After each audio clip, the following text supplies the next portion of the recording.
পৃথিৱীৰ পুৰণা সপ্ত ঐশ্বৰ্যৰ অন্যতম হ'ল পিৰামিড। হাজাৰ হাজাৰ বছৰ ধৰি পিৰামিড আছিল মানুহ নিৰ্মিত আটাইতকৈ ডাঙৰ স্থাপত্য। সকলো ধৰণৰ আধুনিক টেকন'লজি ব্যৱহাৰ কৰিও আজিৰ দিনত ইমান ডাঙৰ নিৰ্মাণ বৃহৎ চেলেঞ্জিং। পুৰণি সপ্ত ঐশ্বৰ্যসমূহৰ ভিতৰত একমাত্ৰ পিৰামিডেই অক্ষত ৰূপত আছে। আজি আমি জানো আহক পিৰামিডৰ বিষয়ে। ভিডিঅ' আৰম্ভ কৰাৰ আগতে মই এটা ৰিকুৱেষ্ট কৰোঁ, মোৰ চেনেলটোত যদি নতুনকৈ ভিজিট কৰিছে তেতিয়াহ'লে ছাবস্ক্ৰাইব কৰি দিব। এতিয়া বলক ভিডিঅ'টো আৰম্ভ কৰোঁ।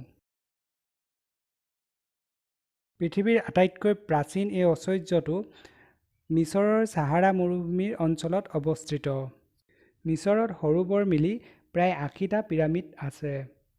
এই পিৰামিডবোৰৰ ভিতৰত আটাইতকৈ ডাঙৰ পিৰামিডটো গিজা মালভূমিত থকা ফুৰাও পিৰামিড। এই পিৰামিডটো ৪,৮০০ বছৰৰ আগতে নিৰ্মিত। প্ৰাচীন মিছৰৰ ৰজা আছিল ফুৰাও। পিৰামিড হ'ল ফুৰাও পুনৰ জন্মৰ প্ৰৱেশদ্বাৰ।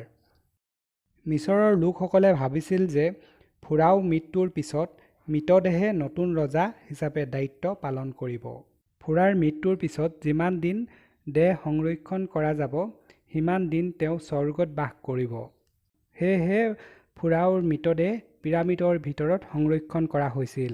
ফুৰাৰ পিৰামিডৰ আয়তন ৬টা ফুটবলৰ সমান আৰু উচ্চতা ৪২ তলা বিল্ডিঙৰ সমান। ১৮৮৯ চনত আইফেল টাৱাৰ নিৰ্মাণৰ আগলৈকে মানুহে নিৰ্মিত পিৰামিডেই আছিল সকলোতকৈ ওখ স্থাপত্য। পিৰামিড নিৰ্মাণত ২০ লাখ ব্লক পাথৰ ব্যৱহাৰ হৈছিল। এই ব্লক পাথৰবোৰ ৫০০ মাইল দূৰৰ পৰা পিৰামিডৰ ওচৰলৈ আনিছিল। প্ৰায় ৫০ টন ওজনৰ পাথৰসমূহ মৰুভূমিৰ মাজেৰে ৫০০ মাইল দূৰলৈ কেনেকৈ নিছিল এইটো আজিও বিস্ময়কৰ কথা। চিমেণ্টৰ ব্লক পাথৰবোৰ বাহিৰৰ দেৱালত আৰু মূল্যৱান গ্ৰেনাইট পাথৰবোৰ ভিতৰৰ ফালৰ দেৱালত নিৰ্মাণত ব্যৱহাৰ কৰিছিল। বাহিৰৰ দেৱালৰ পাথৰবোৰৰ ন্যূনতম ওজন এখন প্ৰাইভেট কাৰৰ সমান আৰু ভিতৰৰ ফালৰ বেৰৰ পাথৰৰ ওজন ৪০খন প্ৰাইভেট কাৰৰ সমান। বৰ্তমান সময়ত পৃথিৱীৰ আটাইতকৈ ডাঙৰ ক্ৰেইনে আটাইতকৈ বেছি ১০ টন ওজন ৫০ৰ পৰা ১০০ মিটাৰ ওপৰলৈ উঠাব পাৰে।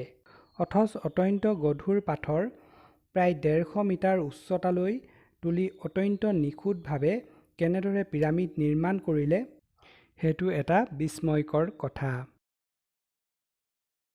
ফুৰাও পিৰামিডৰ ভিতৰত ৩টা চেম্বাৰ আছে। ৩০০ ফুট দীঘল আৰু ৩ ফুট প্ৰস্থৰ পাথৰ কাটি এই চেম্বাৰসমূহৰ প্ৰৱেশ পথ নিৰ্মাণ কৰিছে। পিৰামিডৰ কেন্দ্ৰীয় চেম্বাৰত ফুৰাও মৃতদেহ ৰখা হৈছিল। এই চেম্বাৰ পাবলৈ ১৫০ ফুট চিৰি পাৰ হৈ যাব লাগে। আধুনিক পাথৰ কটা মেচিনৰ লগত পিৰামিডৰ পাথৰ কটা অবিশ্বাস্যভাৱে মিল আছে। পিৰামিডৰ বিষয়ে ইমানেই।